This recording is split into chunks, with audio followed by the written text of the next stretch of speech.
cómo es que Cavallo lo elogia de este modo a Martín Guzmán. Y yo, siguiendo a Jauretche, decía que uno tiene que siempre ponerse enfrente de la nación o de los Cavallo cuando de alguna manera no tiene claro el panorama. ¿Qué dice, Horacio? Buen día, ¿cómo anda? Buen día. Bueno, si el enemigo te elogia, te das cuenta que estamos mal. Y en realidad, Cavallo dice la verdad. Debe ser unas poquísimas veces que dice la verdad en su vida. Dice la verdad. Dice la verdad porque hubo un brutal ajuste del gasto público en estos cuatro. En realidad, desde septiembre del año pasado. Fíjate, cuando no quiso dar el cuarto IFE, el IFE es el ingreso familiar de emergencia, son 10.000 pesos por mes. No llegan a ser 9 millones de personas, claro, es una suma importante, son casi 90.000 millones de pesos por mes, pero se dio en 3 veces. Se dio en 3 veces. Y el mes pasado, en el mes de mayo, los bancos, por solamente prestarle al Banco Central, sin hacer otra cosa que juntar plata a los depositantes y prestarse al Banco Central, recibieron 115 millones de pesos. O sea, no quiso pagar el IFE de 90.000 millones de pesos el año pasado y está peleando para que no lo saquen ahora. Ya estamos en junio y todavía no hacen un IFE y superamos la segunda ola superamos la cuarentena estricta, pero estamos en la segunda ola del COVID, no sacan ingresos familiar de emergencia y hizo un brutal ajuste fiscal, Fíjate que lo que más te reduce es el pago de los jubilados y pensionados. Cuando vos te pones a comparar el presupuesto en mi trabajo, yo trabajo de eso, lo que más reduce es el pago de las prestaciones de seguridad social. Vos sabés que la inflación interanual, comparando los datos que se tienen son hasta abril, interanual es un 46%. En la inflación del 46%, las prestaciones de seguridad social aumentaron solamente un 28%. Los ingresos crecieron un 33%, pero las prestaciones de seguridad social solamente un 28%, con una inflación del 46%. Quiere decir que esa fórmula de ajuste que hicieron, 50% RIPTE, que el RIPTE es el salario promedio que compila, que contabiliza el Ministerio de Trabajo, Empleo y Seguridad Social de la Nación, más el otro 50% es el ingreso de los mismos recursos de seguridad social. Los ingresos de recursos de seguridad social están parados por el premio de la actividad, pero también están parados porque una de las medidas promocionales que tiene este gobierno es a los sectores críticos, no a todos, salud, transporte, turismo, hotelería, que no hagan el aporte patronal, o sea, no hacen le condenan el 100% del aporte patronal. Entonces esto obviamente resiente el ingreso total del ANSES. Entonces si vos en la medida de ajuste es el salario promedio que no crece, que o crece menos que la inflación, y los recursos de seguridad social, es obvio que el ajuste va a ser menor que la inflación. Claro, Horacio. Al respecto, también es de destacar, digamos, ¿no es cierto? El elogio de Cavallo viene por el lado de una reducción del gasto, pero también por una suba, digamos, de la recaudación. Y en ese sentido me parece que también se apuntala a las retenciones como para poder ir cerrando el gasto, más que nada por el lado de los ingresos y no de tanto de los egresos. Bueno, y por eso te digo, decir unas pocas cosas que dice la verdad. Del lado de los ingresos es obvio también que pasó lo mismo. Fíjate, una brutal devaluación que hizo el gobierno. Estamos en una situación de pandemia y sin embargo el gobierno siguió devaluando nuestra moneda. Recordémonos todo que la devaluación ya la había hecho Macri. Macri devaluó un 100% entre fines de abril a fines de julio del 2018, cuando tuvo la corrida cambiaria. El dólar pasó de casi 20 pesos a casi 40 pesos en 3 meses. Ya la devaluación del 100% la había hecho Macri. Alberto Fernández comienza con un dólar fijado por el Banco Nación en 62 pesos y ayer superó los 100 pesos, ese mismo dólar fijado por el Banco Nación Argentina. 60% de evaluación, o sea, vos cuando devaluás, obviamente, la plata que ingresa por los derechos de exportación, por las retenciones y por los aranceles, convertidos esos dólares son los mismos, pero convertidos en pesos devaluados son más. Una fuente de ingreso fue la devaluación y el mismo IVA, impuestos al combustible, impuestos internos, que son los impuestos que se cobran al cigarrillo, a la bebida gaseosa, bueno, al crecer los precios, porque la inflación fue el 46%, por ciento interanual, también se recauda, por más que sea menos, se recauda más, se infla por la inflación. Eso no significa en términos reales sea la mayor recaudación. La recaudación fue mayor que el gasto, obviamente, pero no fue mayor que la inflación. No aumentó la recaudación lo que aumentó la inflación. Ah, bien, porque justamente los medios económicos en el día de hoy, tanto ayer cuando se conoció justamente la suba interanual de la recaudación, vienen destacando ese ítem, pero vos decís que hay que tener en cuenta otros aspectos, ¿no? Que es más que nada cuál es el tipo de recaudación que se está generando. Aparte, en términos hablan en términos constantes, en términos como se debe comparar los recursos. No aumentan los recursos. O sea, es obvio que no puede aumentar los recursos en una economía que tiene todo el sistema positivo ligado al mercado interno. El mercado interno el año pasado se cayó 9,9% y este año no despega. Una economía parada es obvio que no puede crecer la recaudación. Recauda nominalmente, se recauda más, pero en términos reales, en términos de valor constante, no. Y es lógico porque todo el sistema tributario nuestro, si uno dijera no, hay más aporte solidario que uno solo, se le cobra más impuesto a la propiedad, a la tierra. Bueno, entonces, pero no pasó nada de eso.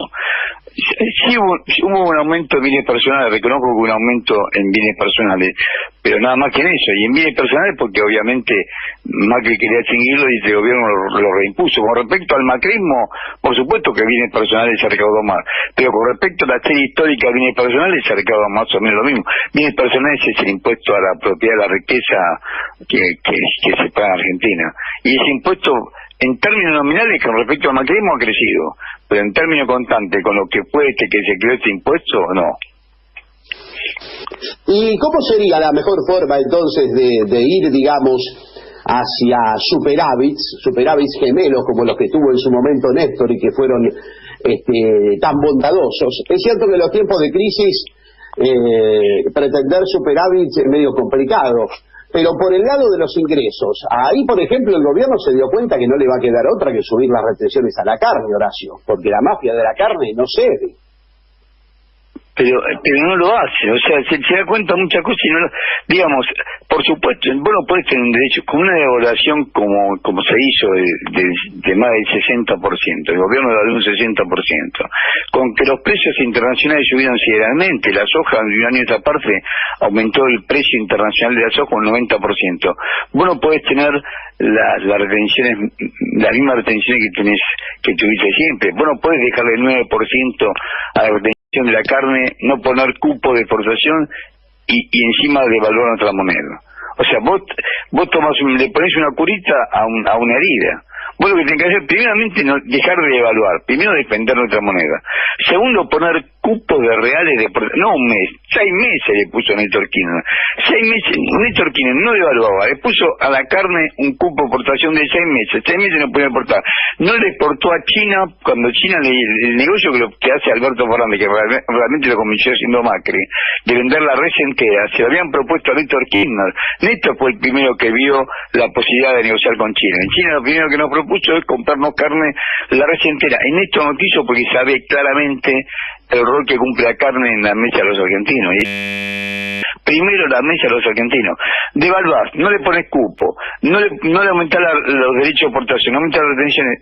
La medida inversa que hace Néstor Kirchner. Néstor Kirchner revaluó nuestra moneda. Néstor Kirchner empezó con una moneda de 3 pesos con 50, el oficial, el marcado por la colación.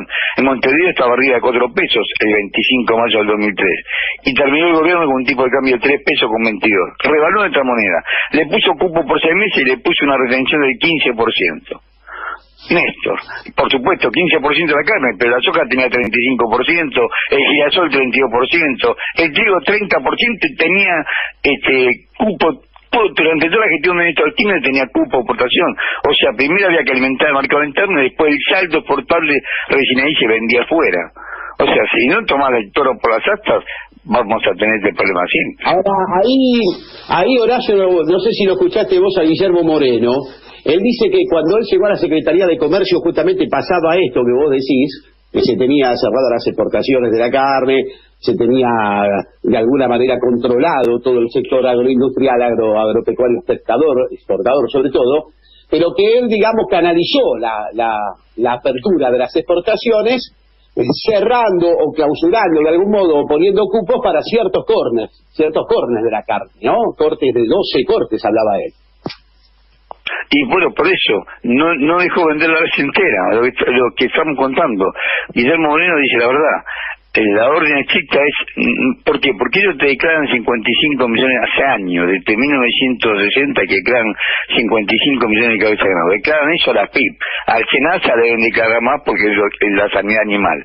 Pero declaran que como el Estado no cruza información, seguimos con 55 millones de cabezas de ganado. Declaran fañar, en el pasado declararon fañar 2,17 millones de toneladas de carne.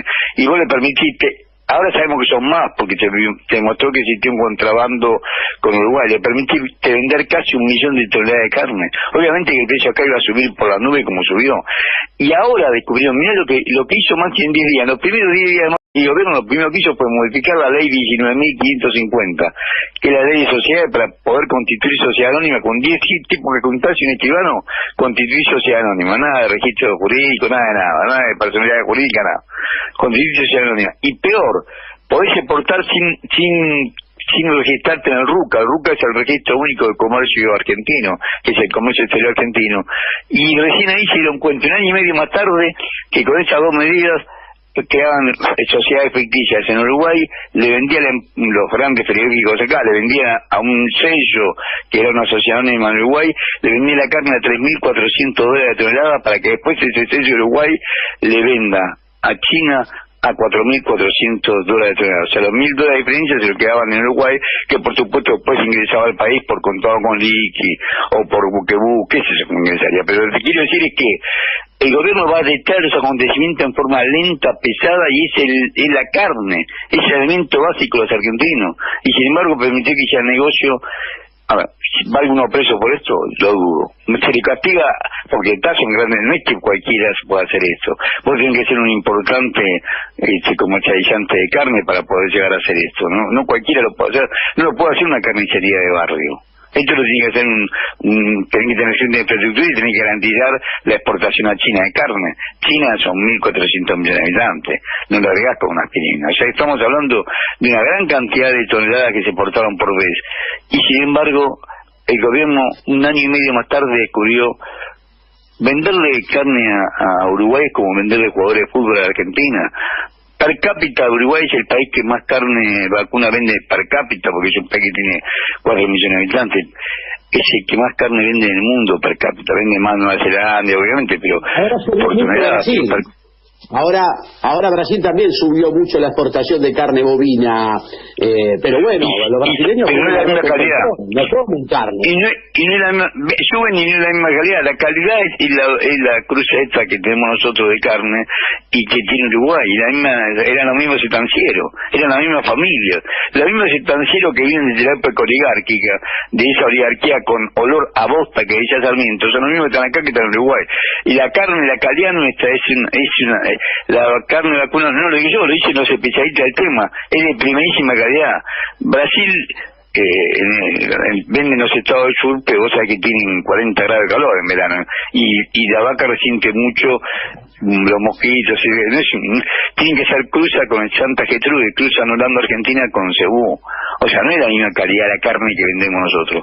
Nosotros vendemos carne de primerísima calidad, Uruguay y Argentina, y la Argentina aparece vendiéndole carne a Uruguay. Es ridículo, es una cosa, no se quiere ver, digamos, era obvio que estaba pasando esto. Con solamente conocer el tema de la carne, con conocer un par de matarifes sabía que estaba pasando esto. 1 año y medio le llevó al gobierno a llegar a esta situación. 1 año y medio que la carne volaba por el aire. No están pensando, dejó aumentar el precio del maíz.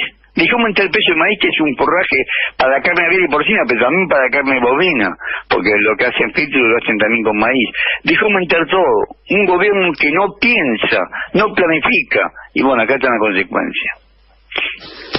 Bueno, Horacio, la seguimos el jueves que viene, ¿te parece? Pues me parece perfecto y muchísimas gracias por la comunicación.